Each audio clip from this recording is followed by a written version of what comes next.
Conservatives are set for a fight over retiring Supreme Court Justice David Souter's replacement. Senior congressional correspondent Dana Bash looks at the strategy.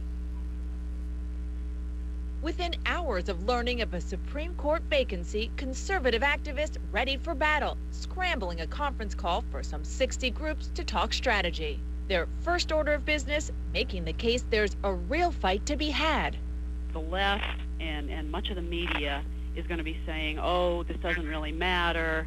Obama's just going to be replacing a liberal with a liberal. We need to push back against that immediately. Conservatives have long seen the court as the battlefield for their core issues, from abortion to same-sex marriage, and activists hope to use a Democratic nomination to rally their depressed base. It's a hugely important issue, both substantively and politically. It's one that mobilizes conservatives and that ought to have real political resonance. Talking points opposing potential Obama picks are already flying around the internet, but many conservatives say they're worried Republican senators don't have the stomach for the fight because they don't have the votes to win. There will be a tendency on the part of some Republicans to roll over and play dead, exactly as they did in 1993 when President Clinton nominated Ruth Bader Ginsburg. That would be a real mistake. Orrin Hatch was the Senate Judiciary Chairman then and is still a key committee Republican.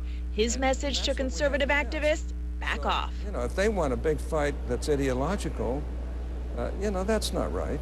Hatch says he won't oppose a nominee just because of a difference in political philosophy. We're not going to get any conservatives on the Supreme Court. We're not going to get people who are pro-life on the Supreme Court for Barack Obama. We know that. The question is, are they qualified? Hatch told me that President Clinton and his aides consulted closely with him on their two Supreme Court picks, and he hopes President Obama will do the same. And he said his fellow conservatives can fight all they want, but he believes the president, any president, has the right to nominate whomever he wants. Dana Bash, CNN, Capitol Hill.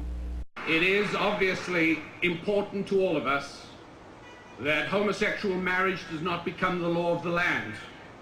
Let me tell you that for every logical argument we can bring to show that it's a very bad idea, the other side, spreading the stain of secular socialism, will bring 3 better arguments that it's a very good idea, and then it's simply our argument against theirs.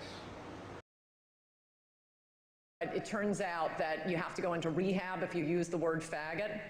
So